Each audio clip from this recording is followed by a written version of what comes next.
오늘 우리 함께 볼 하나님 말씀은 사사기 3장 7절에서 11절입니다. 사사기 3장 7절에서 11절입니다. 우리 한 절씩 교독하도록 하겠습니다. 제가 먼저 읽겠습니다. 이스라엘 자손이 주 하나님을 저버리고 바알과 아세라를 섬겨 주님께서 보시기에 악한 일을 저질렀다.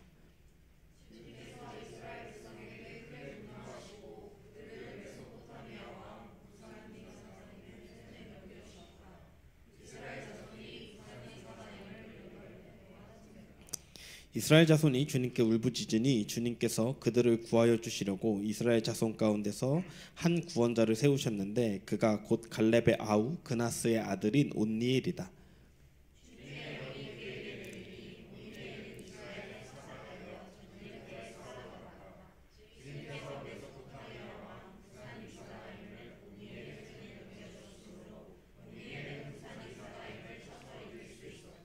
그 땅은 그나스의 아들 온니엘이 죽을 때까지 40년 동안 전쟁이 없이 평온하였다. 아멘. 한 번 더 기도하겠습니다. 하나님, 이 시간 우리가 말씀 앞에 섭니다. 겸손하게 서게 하여 주시고 주님께서 우리 교회에게 나에게 하시는 말씀을 하나님 잘 들을 수 있는, 또 듣고 행할 수 있는 힘도 성령님 더하여 주시옵소서. 이 시간 함께 하실 것에 감사하며 예수님 이름으로 기도했습니다.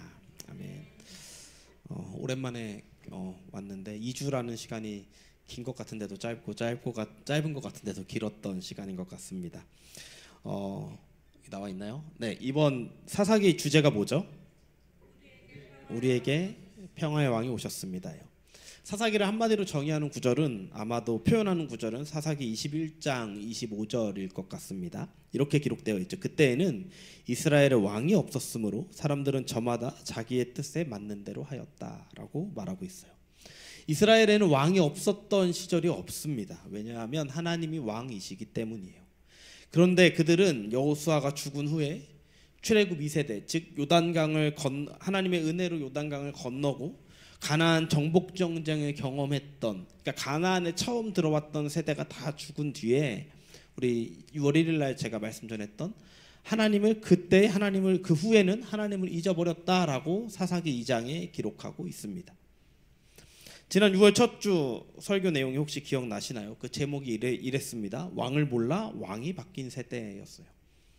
사사기는 1장과 2장 두 번의 서론이 등장합니다. 1장부터 정상적인 내용이 나타나지 않아요. 하나님은 유다 지파에게 올라가서 싸우라고 했지만 유다 지파는 그 하나님을 신뢰하지 못하고 시므온 지파와 함께 전쟁을 치릅니다. 하나님 말씀에 부분적으로만 순종하는 모습을 보여주죠. 그 후에 다른 지파들은 남은 가나안 민족들을 다 정벌하지 못하고 그들 속에 살게 내버려 둡니다. 2장의 두 번째 서론에서는 지난번에 살펴보았듯이 여호수아가 죽은 뒤에 그 신앙이 전수되지 않고 하나님을 알지 못하는 세대가 일어나고 그들은 하나님을 저버리고 바알과 아스타롯을 섬기는 세대가 시작되었습니다. 하나님이 그들의 왕이었어야 되는데 그들은 하나님의 은혜를 기억하지 못하고 눈에 보이는 농사를 잘 짓게 해주는 바알을 왕으로 섬겼습니다. 하나님이 은혜를 주셔야 살 수 있는데 그것을 기억하지 못하고 가나안 사람들이 섬기는 신들을 자신들의 왕으로 바꿔버렸습니다. 이때부터 사사기의 패턴이 시작돼요. 어떤 패턴이냐면요, 첫 번째로는 이스라엘이 하나님 앞에서 악을 행합니다. 그러니까 두 번째, 하나님이 그것을 보시고 주변에 약탈자들이 일으키셔서 그들을 치시죠. 그 세 번째, 이스라엘은 그 어려움 속에서 하나님께 울부짖어요. 네 번째, 그러면 하나님이 사사를 세우셔서 이스라엘을 구원하십니다. 그리고 다섯 번째, 사사가 통치하는 시기에는 이스라엘의 평화가 있어요. 그리고 마지막 여섯 번째, 사사가 죽으니까 다시 이스라엘이 하나님을 떠나 범죄합니다. 이것이 사사기 안에서 계속해서 반복되는 일정한 패턴의 모습입니다. 오늘 우리가 함께 읽은 본문은 이스라엘의 첫 번째 사사인 온니엘의 이야기예요. 온니엘의 이야기에는요, 이 패턴이 정확하게 맞아 떨어집니다. 7절에 이스라엘 자손이 하나님을 버리고 바알과 아세라를 섬겨요. 8절에 주님이 분노하셔서 메소포타미아 왕 구산 리사다임의 손에 그들을 넘겨주시고 8년 동안 그를 섬깁니다. 9절에 이스라엘 자손이 주님께 울부짖으니 하나님께서 온니엘을 사사로 세우세요. 10절에 온니엘이 사사가 되어 이스라엘을 구원합니다. 온니엘이 살아있는 40년 동안 이스라엘은 평화를 누립니다. 이 패턴이 이 첫 번째 사사 온니엘 이야기에 나타납니다. 오늘 이 본문을 통해 여러분들과 세 가지를 함께 나누며 하나님의 마음을 알기를 소망합니다. 첫 번째로는요, 백성으로 살지 않으면 노예가 됩니다. 백성으로 살지 않으면 노예가 됩니다. 오늘 7절은요, 이렇게 말합니다. 이스라엘 자손이 하나님을 저버렸다라고 말을 해요. 지난 2장에서 하나님을 알지 못하는 세대가 나왔다고 하는데, 오늘 본문은요, 아마도 가나안을 처음으로 들어갔던 가나안 정복 1세대와 하나님을 알지 못하는 2세대 그 사이에 과도기적인 시대였던 것 같아요. 왜냐면은 이따가도 이야기했지만 온니엘은요, 가나안 정복할 때 있었던 사람이기 때문이에요. 그러니까 그 넘어가는 과도기 시대입니다. 제가 지난번에도 말씀드렸지만은 그들은 가나안 땅에 살면서 더 이상 전쟁을 잘하는 신인 여호와가 아니라 자신들에게 풍요와 다산을 안겨줄 바알과 아세라를 자신들의 하나님, 자신들의 왕, 자신들의 신으로 섬기기 시작합니다. 하나님은요, 출애굽한 이스라엘 백성과 시내산에서 언약을 맺으시며 이렇게 말씀하셨어요. 출애굽기 19장 5절 6절인데요. 이렇게 기록되어 있습니다. 이제 너희가 정말로 나의 말을 듣고 내가 세워준 언약을 지키면 너희는 모든 민족 가운데서 나의 보물이 될 것이다. 온 세상이 다 나의 것이다. 그러므로 너희는 내가 선택한 백성이 되고 너희의 나라는 나를 섬기는 제사장 나라가 되고 너희는 거룩한 민족이 될 것이다. 너는 이 말을 이스라엘 자손에게 알려주어라. 하나님이 노예로 살고 있던 이스라엘 백성을 이집트에서 구원해 내시면서 뭐라고 말해요? 너희는 나의 보물이다 라고 말을 해요. 너희는 나의 백성이다. 너희는 제사장 나라 거룩한 민족이 되었다라고 이야기를 합니다. 그런데 그 전제 조건은 하나님 안에 있을 때예요. 하나님 안에 있을 때. 그런데 그들이 하나님을 버렸습니다. 그리고 다른 하나님을 찾습니다. 자신들의 필요를 채워줄 것과 같은 바알과 아세라를 스스로 찾아가 그들을 섬깁니다. 하나님의 백성으로 누릴 수 있는 모든 은혜를 저버리고 하나님이 하셨던 일들을 기억하지 않고 자신들의 생각에 옳다고 여겨지는 대로 다른 하나님을 찾아가 섬깁니다. 아마 스스로 지혜롭다라고 생각했을 것 같아요. 이것이 세상의 이치대로 살아가는 흐름이다라고 여겼을 것 같습니다. 이제 이 가나안 땅에 살아가니까 이 땅의 흐름은 농사를 잘 짓게 해주는, 풍요를 가져다주는 바알을 섬기는 것이 옳은 거야. 지금까지 전쟁했으니까 그땐 여호와를 섬겼고 이제는 바알을 섬기는 것이 옳은 거야 라고 생각했을 거예요. 그래서 바알과 아세라의 제단에서 제사를 드리고 음란을 행합니다. 여기서 우리가 보아야 하는 것은요, 하나님이 그들을 보고 계셨다라는 거예요. 세번역 성경에는 주님께서 보시기에 라고 기록하고 있고요, 개역개정 성경에는 여호와 목전에서 라고 기록합니다. 무슨 말이요? 하나님이 보시는 그 앞에서 이스라엘 백성이 죄를 짓고 있는 거예요. 하나님이 안 보실 때 죄를 짓는 게 아니라, 아니면은 하나님이 안 보신다라고 생각하는 게 아니라 하나님이 그 모든 것을 다 보고 계셨다라는 것입니다. 그리고 8절에 하나님은 이스라엘을 향하여 분노하십니다. 영어 성경을 보면 뭐라고 나와 있죠? 8절 against, 대항하다라고 말하고 있어요. 하나님이 이스라엘의 반대편에 섰다라고 기록하고 있습니다. 그리고 그들을 메소포타미아 왕 구산 리사다임의 손에 넘겨주십니다. 구산 리사다임은요, 이게 왕 이름이라기보다는요, 이렇게 말해요. 리사다임이 두 배나 악한 구산이라는 뜻이에요. 그러니까는 구산이라는 왕이 있는데 그 왕이요, 다른 구산보다 두 배나 악했던 구산인 거예요. 그러니까 바로가 있는데 바로가 계속 나오죠. 왕 뜻, 그런 거가 비슷한 거예요. 구산이라는 왕이 있는데 이전에 다른 왕들보다 두 배나 악한 구산에게 이스라엘을 넘겨주십니다. 그 왕이 얼마나 사악했으면 사사기의 기록자는 그 왕이 2배나 악했다라고 기록했을까요? 이스라엘은 하나님을 잊어버립니다. 하나님의 백성의 지위로 여호와를 섬기며 그 땅 안에서 복을 누리는 것을 버립니다. 그리고 자신들의 생각이 옳다고 여겨지는 대로 바알과 아세라를 섬겼습니다. 누구 섬겼죠? 바알과 아세라를 섬겼어요. 그들 스스로 바알과 아세라를 섬기면 우리가 잘 살 거야 라고 섬겼어요. 그런데 실제로 섬기게 된 건요, 자신들에게 풍요와 다산을 가져다 줄 것 같은 바알과 아세라가 아니라 2배나 악한 왕 메소포타미아의 구산 리사다임을 섬깁니다. 다른 말로요, 그 구산 리사다임의 노예가 된 거예요. 자발적으로 섬긴 게 아니죠. 침략을 당해서 노예가 됩니다. 그것도 8년이나 그렇게 섬기게 됩니다. 사랑하는 여러분, 우리가 예수를 믿는 사람들로 세상을 살아갈 때에 믿음을 지키며 살아가는 것은 가나안 땅 한복판에 살아가는 것과 마찬가지입니다. 가나안 사람들은 농사를 지을 때 바알의 도움이 필요하다고 말합니다. 그런데 하나님은 바알이 아니라 이른 비와 늦은 비를 내리시는 분이 하나님이심을 알려주셨습니다. 광야에 40년 동안 만나와 메추라기로 먹이셨습니다. 요단강을 건너와 만나가 끊겼을 때에도 눈앞에는 이미 하나님이 준비해 주신 추수할 곡식들이 있었습니다.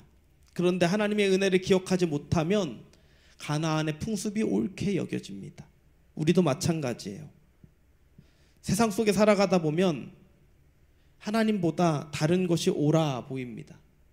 하나님의 손길은 너무 약하게 느껴질 때도 있습니다. 좋은 집, 좋은 차, 좋은 직장, 좋아 보이는 것들을 누리는 사람들은요, 예수를 믿는 사람들보다 돈을 쫓아가고 명예를 쫓아가고 그것들을 섬기는 자들 같습니다. 예수님을 따르고 예수님을 섬기는 자들보다 돈을 쫓아가고 명예를 쫓아가고 그것들을 섬기는 사람들이 더 잘 사는 것 같아요. 더 좋은 집에 살고 더 좋은 차를 타고 다니고 더 좋은 직장에 있는 것 같아요. 그래서 어느 순간에 교회는 다니지만 삶은 예수를 믿는 사람들의 삶과는 전혀 다른, 이 세상의 가치관을 그대로 따라가는, 교회를 왔다 가는, 하지만 내 삶의 모습은 예수님과는 상관없는, 바알을 섬기는 그런 모습으로 살아가는 때가 있습니다. 하나님이 보시는 범죄가 무엇일까요? 우리가 실제로 행하는 악한 행동들도 하나님이 싫어하시지만 우리가 하나님의 백성됨을 잊어버리고 또는 버려버리고 세상의 가치관과 세상의 방법들을 따라가는 것입니다.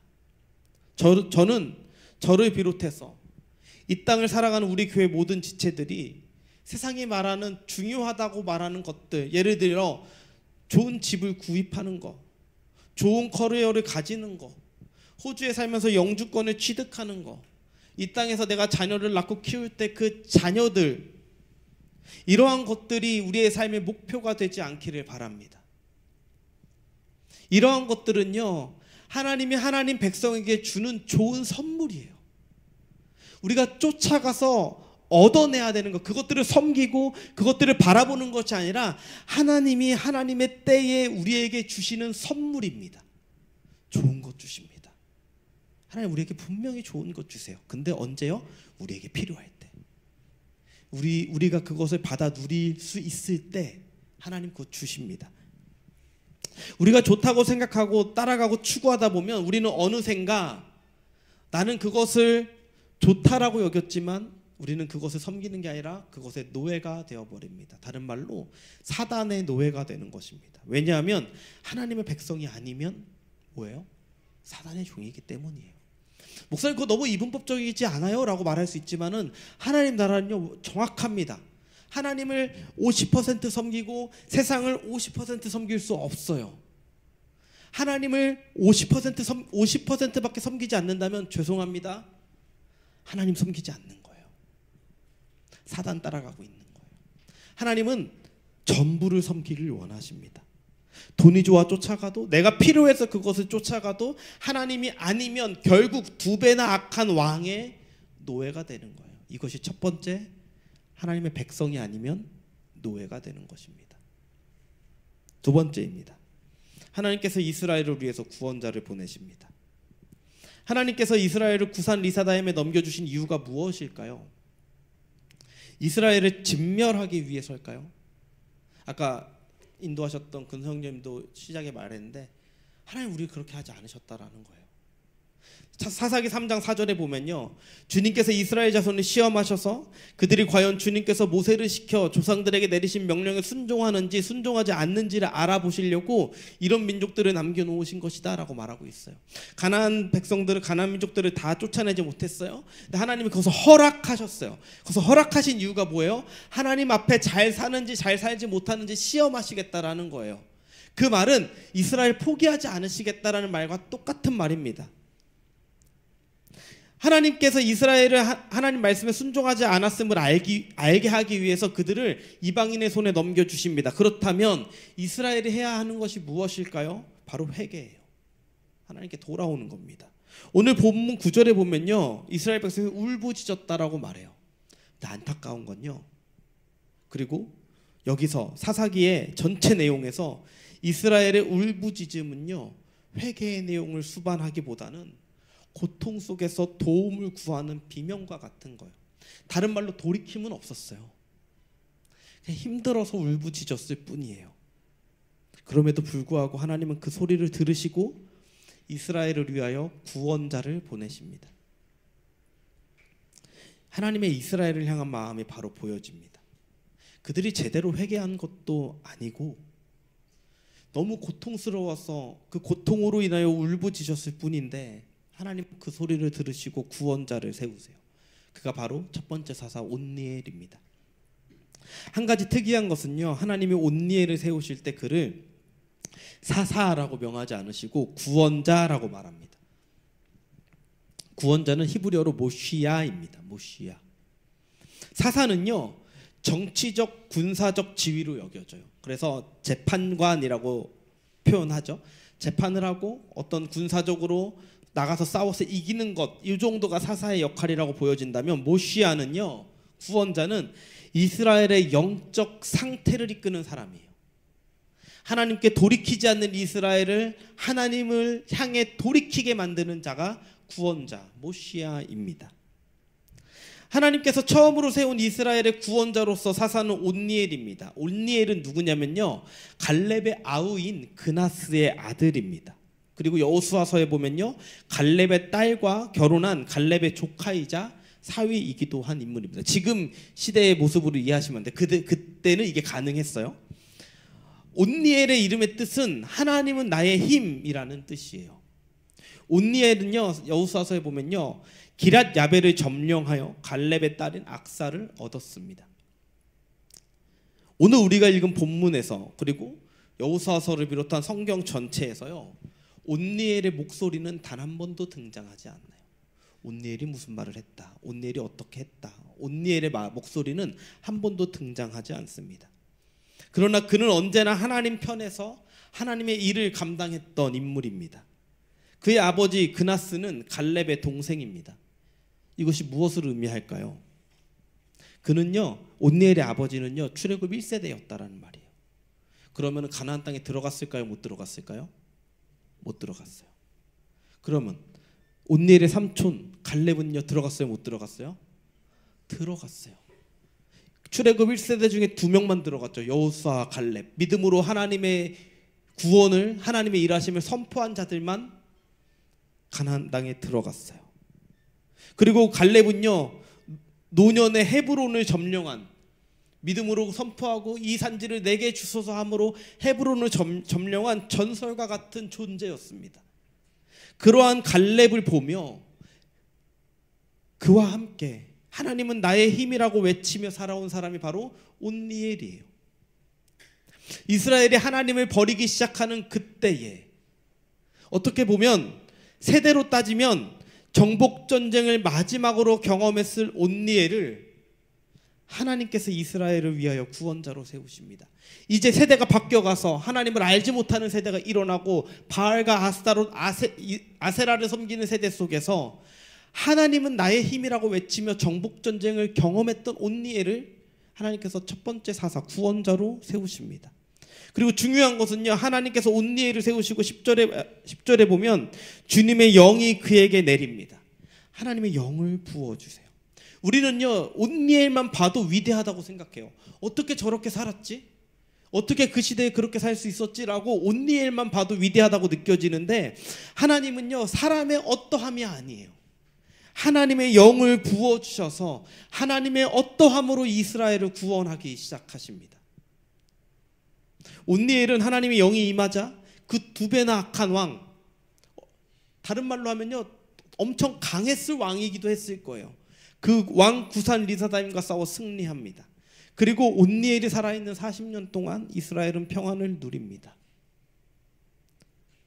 그런데 하나님이 세운 구원자지만 그 또한 유한한 존재이기에 그 이스라엘이 누리는 평안은 40년이 전부였어요. 그 다음에 이스라엘은 또 범죄합니다. 또 하나님의 벌을 받아요. 또 다음 사사 에훗이 나오죠. 그 다음에 또 범죄해요. 또 하나님의 벌을 받아요. 유한합니다. 그래서 세 번째입니다.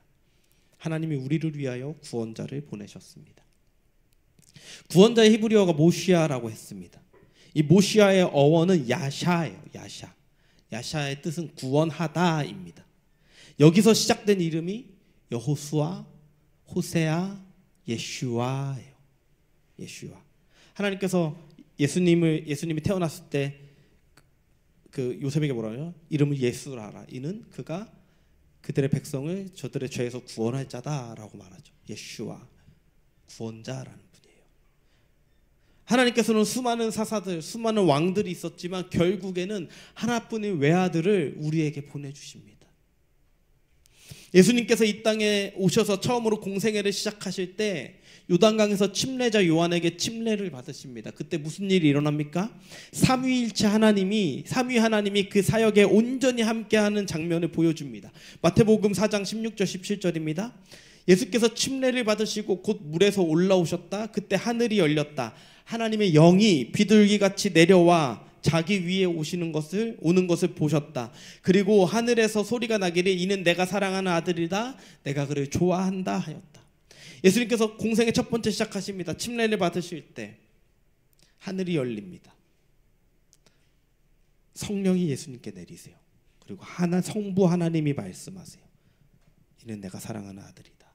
내가 그를 좋아한다. 이제 공생애가 시작이 뭡니까? 예수님이 구원자로서의 첫 번째 사역의 시작입니다. 그리고 시험을 받으시고 첫 번째로 하셨던 일이 자신이 자랐던 나사렛 회당에서 이사야 선지자의 말씀을 펴서 읽으시면 이렇게 말씀하십니다. 우리 한번 이거는 다 같이 읽어볼까요? 누가복음 4장 18절 19절입니다. 시작. 내게 내리셨다. 주님께서 내게 기름을 부으셔서 가난한 사람에게 기쁜 소식을 전하게 하셨다. 주님께서 나를 보내셔서 포로된 사람들에게 해방을 선포하고 눈먼 사람들에게 눈뜸을 선포하고 억눌린 사람들을 풀어주고 주님의 은혜의 해를 선포하게 하셨다. 하나님이 아들을 이 땅에 보내시고 이사야 선지자의 말씀을 통해서 말씀하십니다. 주님의 영이 내리십니다. 그리고 이 구원의 역사가 일어나기 시작하는 거예요. 성부, 성자, 성령 하나님께서 우리를 위해서 행하시는 가장 아름다운 사역이 어떤 거예요? 바로 구원하시는 사역입니다. 우리는 하나님의 백성으로, 하나님의 자녀로 다시 삼아주시는 사역이에요. 우리는 우리의 어떠함으로 구원받을 수 없습니다.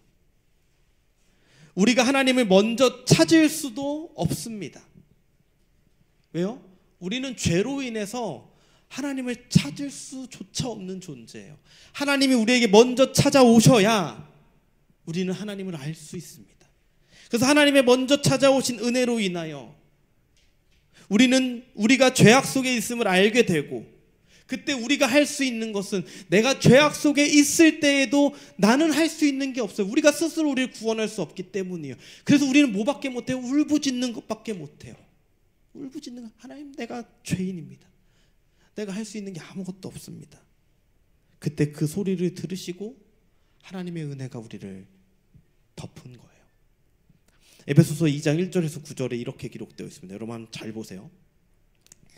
여러분도 전에는 허물과 죄로 죽었던 사람들입니다.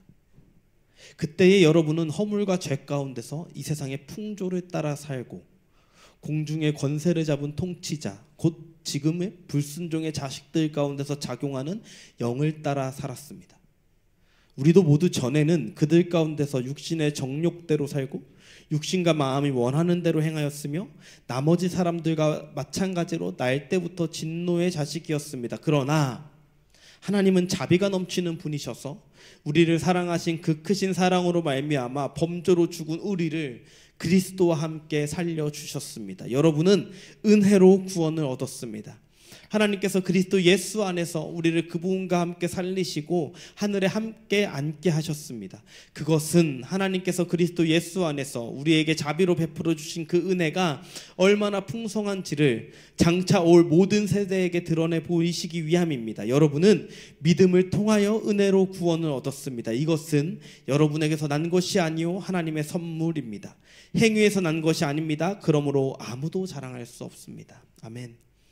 사사기의 이스라엘 모습과 너무 닮아 있지 않나요? 여러분은 허물과 죄 가운데 이 세상의 풍조를 따라 살고 공중의 권세 잡은 통치자 곧 지금의 불순종의 자식들 가운데서 작용하는 영을 따라 살았다라고 합니다. 이스라엘 백성이 바알과 아세라를 섬겼던 것처럼 우리도 그랬다라고 말하는 거예요. 바울은 우리도 그들과 똑같았다라고 말하고 있습니다. 3절에 보면 우리는 진노의 자식이었습니다. 죽어야 되는 거예요. 살 방법이 없어요. 그러나 하나님의 자비와 사랑이 우리를 그리스도와 함께 살리셨습니다. 이것이 은혜입니다. 그리고 은혜로 주어진 구원과 그 안에서 누리는 평화는 인간 사사들의 유한함이 아니기에 영원히 누릴 수 있는 거예요. 영원히. 예수를 믿는다라는 것은요, 유한한 것을 쫓아가는 것이 아니라 영원한 것을 살아가는 것을 의미합니다. 여러분, 쫓아가는 것과 살아가는 것은 다릅니다. 돈이 가져다 주는 건요, 행복이 아니라 행복감이에요. 행복감은 일시적인 감정이에요. 영원하지 않습니다. 목사님 항상 말하죠. 명예가 가져다 주는 것도 행복감입니다. 좋은 집이 가져다 주는 것도 행복감이에요. 영원한 행복이 아니에요. 여러분, 행복은 영원한 거예요. 이것은 감정이기에 영원하지 않아요. 오히려 나중에 그것으로 인하여 불행할 수도 있습니다. 왜 없지? 왜 더 좋은 게 내 삶엔 없을까? 불행해요. 좋은 차를 하나 샀어요. 예를 들어서 처음으로 첫 차를 사회 초년생에 조그만한 경차를 하나 샀어요. 너무 행복하죠. 내 돈으로 산 처음 차이기 때문에. 1년 지나잖아요. 어떻게 될 것 같아요? 그 차로 행복하지 않아요. 옆에 세단 타고 다니는 친구가 부러워요. 막 돈을 모아서 세단을 샀어요. 행복해. 나도 이제 세단 탄다. 행복할까요? 돈 잘 버는 친구가 타고 다니는 벤츠가 그렇게 부러울 수가 없어요.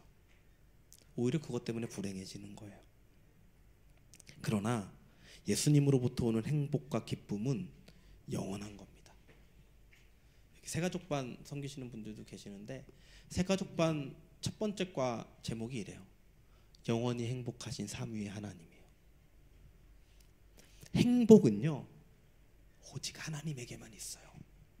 다른 데 없습니다, 여러분. 행복은요, 따라가는 게 아니라 살아가지는 거예요. 영원한 거기 때문에. 내 삶에 돈이 잠시 없어도 내가 지금 필요하다고 생각하는 것이 주어지지 않아도 예수님으로 인한 행복은 영원합니다. 내 정체성이 더 이상 죄의 종이 아니라, 아까 첫 번째 뭐였죠? 백성이 아니면 종이라 그랬죠. 노예라 그랬죠. 더 이상 죄의 종이 아니라 하나님의 자녀이고 하나님의 백성이기 때문이에요. 말씀을 마무리하겠습니다. 우리는 지금 무엇을 섬기고 있는지 점검합시다. 다른 것을 버리고 다른 것을 섬긴다면 우리는 그것을 섬기는 것이 아니라 사단의 종이 되는 것을 알아야 합니다. 때로는 우리가 연약해서 넘어질 때 있습니다. 그때 기억해야 하는 것이 하나님의 은혜입니다. 하나님은 우리의 약함을 아시고 구원자를 보내셨습니다. 그래서 그때 다시 붙잡아야 되는 것이 구원자이신 예슈아입니다. 눈에 보이는 것이 우리를 행복하게 하지 않습니다. 우리 영원히 행복할 수 있는 것은 예수님과 함께 사는 그 구원이 내 삶에 이루어졌기 때문입니다. 삶의 근심이 쌓이고 눈에 보여지는 것이 세상의 모습과 방법들일 때 우리는 눈을 들어 주를 보기 바랍니다. 우리에게 구원자 평화의 왕이 오셨습니다. 사사기 말씀을 보면서 계속 그 예수님을 기억하는 우리가 되길 바랍니다. 우리 다 같이 찬양하고 기도할까요?